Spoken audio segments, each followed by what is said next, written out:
আপনাদের এখন জ্ঞান খুব তীক্ষ্ণ এবং এ ব্যাপারে আপনাদের ধারণা নেওয়াটাও খুবই সহজ বলে আমি মনে করি। আমার বিষয়টা হলো লিগাল এইড। আপনারা হয়তো শুনেছেন লিগাল এইড অর্থাৎ আইনি সহায়তা প্রদান। এই আইনি সহায়তা প্রদান আইনটা হয়েছিল 2017 সালে। এরপরে এটাকে 2000 সালে কিছুটা সংশোধন আনা হয়েছে এবং পরবর্তীতে 2025 সালে এসে একটা অধ্যাদেশ হয়েছে। সেই অধ্যাদেশটা আবার 17 সেপ্টেম্বর এটা বিধি আকারে প্রণয়ন হয়েছে। এখন আইনগত সহায়তা কি? আইনগত সহায়তাটা হলো যে যারা অসহায়, যাদের টাকা পয়সা কম, তাদেরকে আইনগতভাবে সহায়তা প্রদান করার একটা সংস্থা। এই আইনগত প্রদান সংস্থাটা একটা এনজিওর মাধ্যমে প্রণয়ন হয়েছে।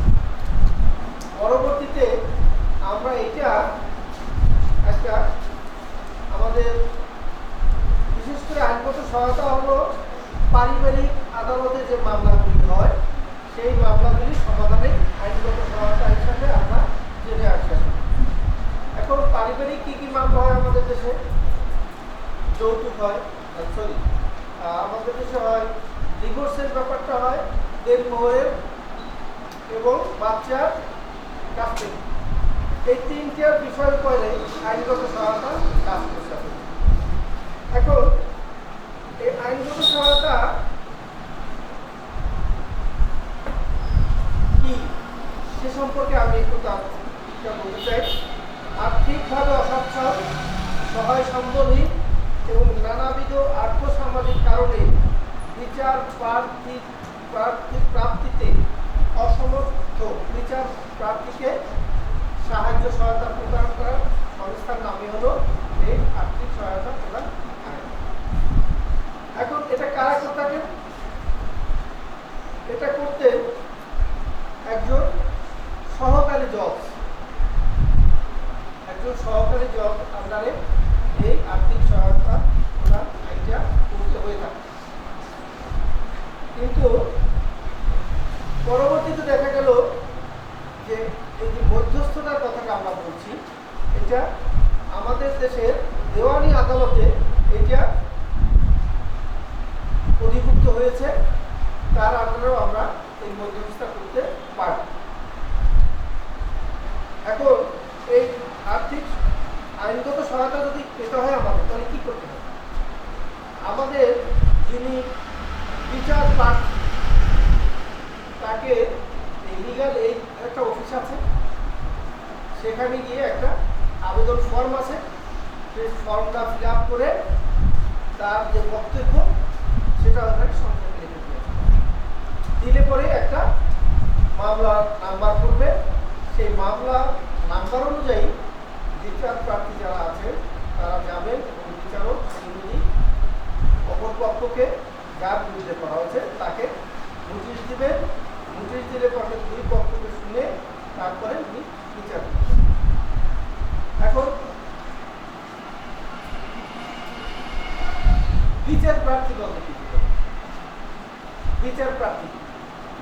বিচার প্রার্থীর অর্থ হলো কোনো আদালতে দায়েরযোগ্য বা দায়েরকৃত দেওয়ানি, পারিবারিক বা ফৌজদারি বা অন্য কোনো মামলা সংক্রান্ত বা প্রকৃত বাদী, বিবাদী, ফরিয়াদি বা সাক্ষী। ফরিয়াদি হলেন যিনি আবেদন করেন, অর্থাৎ আবেদন করেন বিচার পাওয়ার জন্য, তাকে বলা হয় ফরিয়াদি। আর আসামি হলেন যার বিরুদ্ধে করা হয়।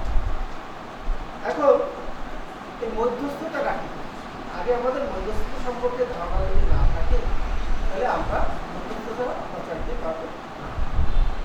মধ্যস্থতার অর্থ হলো এমন একটি আইনি প্রক্রিয়া যা এই আইনের অধীন নিয়োজিত চিফ লিগাল এইড অফিসার, এখানে পরিবর্তন সংশোধন হয়েছে 2025 সালে এসে, সেখানে চিফ লিগাল এইড অফিসারের কথা বলা আছে। এর আগে যেখানে ছিল সেখানে এই চিফ লিগাল এইড অফিসার ছিল না, সেখানে ছিল লিগাল এইড অফিসার। তারপরে এখানে আরেকটা জিনিস যোগ হয়েছে, সেটা হলো স্পেশাল মেডিয়েটর। এখন এই মেডিয়েটর দ্বারা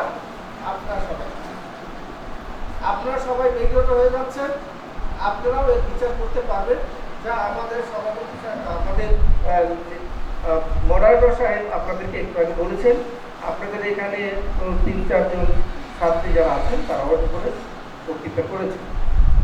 এখন এই মধ্যস্থতা করার এই আইনটা করার আগে 25 সালে শুধু কিভাবে হতো, আদালতে যে পারিবারিক মামলাগুলি করা হতো সেইগুলিকে মধ্যস্থতার জন্য লিগ্যাল এইড অফিসারের কাছে পাঠানো হতো। এটাকে বলা হয় পোস্ট কেস মেডিয়েটর। এখানে নতুন একটা আইন যোগ হয়েছে, সেটা হলো প্রি কেস মেডিয়েশন। অর্থাৎ এই মামলা করতে গেলে সরাসরি মামলা করতে না গিয়ে তার আগে মেডিয়েটরের কাছে যেতে হবে, অথবা লিগ্যাল এইড অফিসারের কাছে যেতে হবে, অথবা স্পেশাল লিগ্যাল এইড অফিসার আছে তার কাছে যেতে হবে, তার কাছে আবেদন করতে হবে। আবেদন করলে পরে উনি দুই পক্ষকে ডাকবেন, ডাকার পরে সেখানে উনি এটা মীমাংসা করার চেষ্টা করবেন। সেইটাকে বলা হয় প্রি কেস মেডিয়েশন।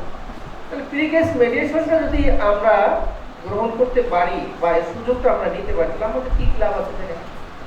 এখানে আমাদের কোনো টাকা পয়সা খরচ হবে না, আমাদের হয়রানি নিতে হবে না, কোনো অ্যাডভোকেট সাহেবের কাছে যেতে হবে না, অ্যাডভোকেট সাহেবকে কোনো টাকা দিতে হবে না, কোর্ট ফি দিতে হবে না।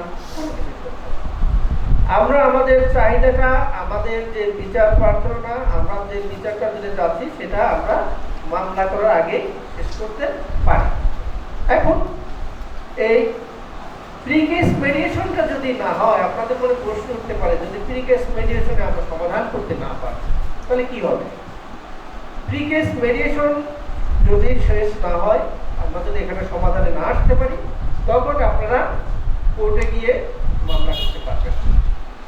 এখন আপনাদের মনে আরেকটা প্রশ্ন উঠতে পারে যে মামলা করার তো একটা সময়সীমা থাকে, যাকে লিমিটেশন বলে, বাংলায় বলে তামাদি আইন। একটা সময় নির্দিষ্ট সময় নির্ধারণ করতে হয় যে কোনো একটা ঘটনা করতে।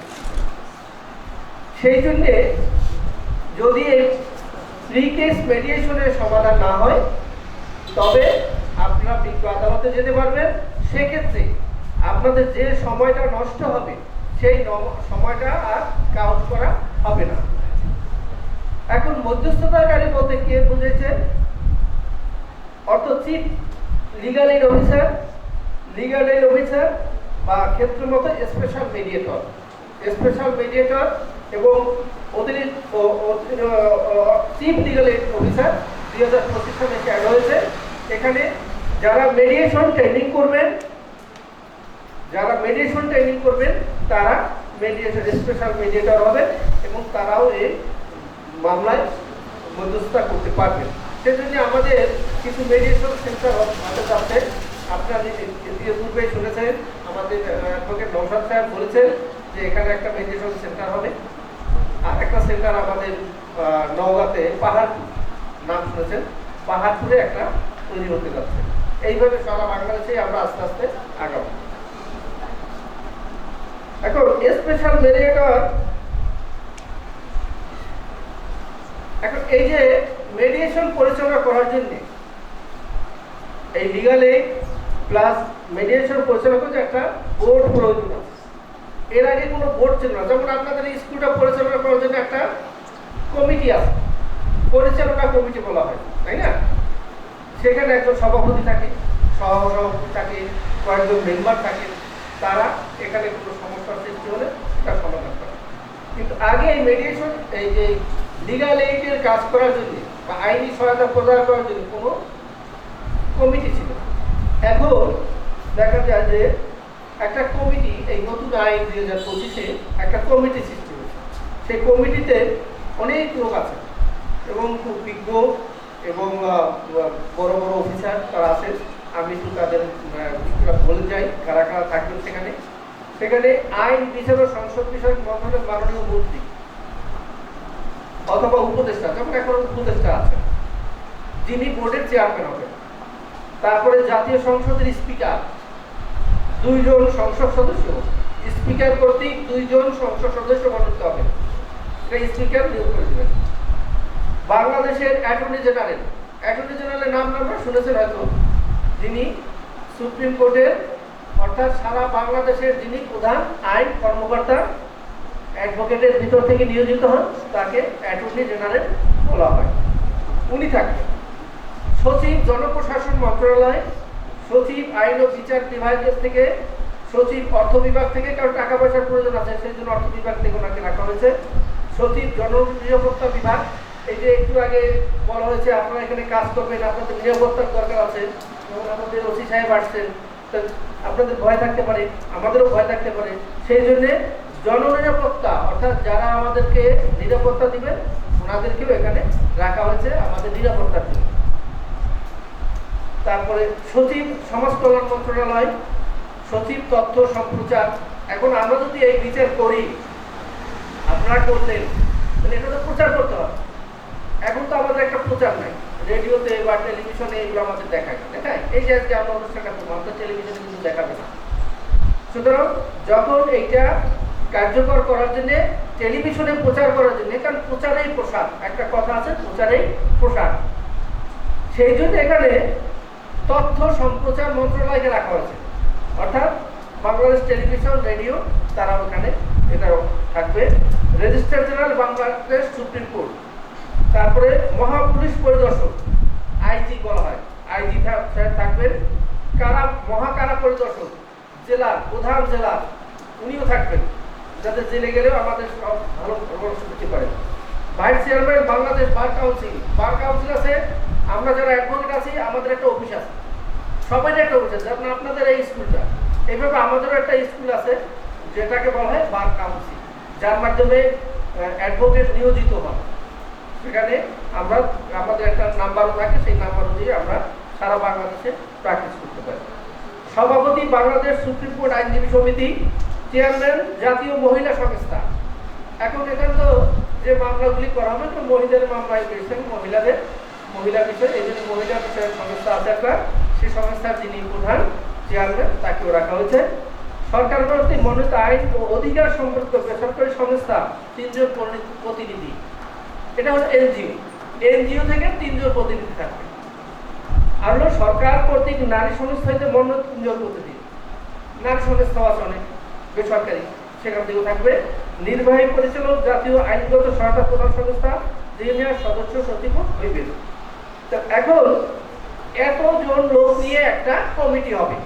সুতরাং আমরা যদি যত কিছুই যে করুক না কেন সহজে কেউ পার পেয়ে যেতে পারবে না, যে কমিটির আছে তাদের কাছে জবাবদিহিতা দিতে হবে, এবং তারাও জবাবদিহি করতেন, যারা এই মধ্যস্থতা করবেন বা মেডিয়েটর হবেন, আইনগত সহায়তা যারা করবেন, কোর্টে যারা হবেন, সবাই একটা জবাবদিহিতা সব জায়গায় থাকবে। এখন এই কমিটিটার মেয়াদ হবে 2 বছর, সবকিছুর একটা মেয়াদ থাকে, এই কমিটিটার মেয়াদ হবে 2 বছর, 2 বছর পরে নতুন করেই হবে। তবে যদি কোনো সদস্য এর ভিতরে খুব ভালো কাজ করেন, তবে আলোচনা সাপেক্ষে তাকে পরবর্তী আরো 2 বছরের জন্য মনোনীত করা যেতে পারে। এখন স্পেশাল মেডিয়েটরের কথা এখানে বলা আছে। স্পেশাল মেডিয়েটর কি? এই মেডিয়েটর শব্দটা আমাদের দেশে বেশি দিন হয়েছে আসে না, এটা 97 সাল থেকে আমাদের দেশে প্রচলিত হয়েছে, এবং এটা আমাদের যে দেওয়ানি আদালত আছে, দেওয়ানি আদালত বলতে আপনারা বুঝবেন যেটা হলো জমি জমা নিয়ে যে মামলাগুলো হয় সেগুলোকে দেওয়ানি আদালত বলা হয়। সেখানে 89 ধারাতে এই মধ্যস্থতার কথা প্রথম অন্তর্ভুক্ত হয়। এর আগে কোনো মধ্যস্থতা ছিল না।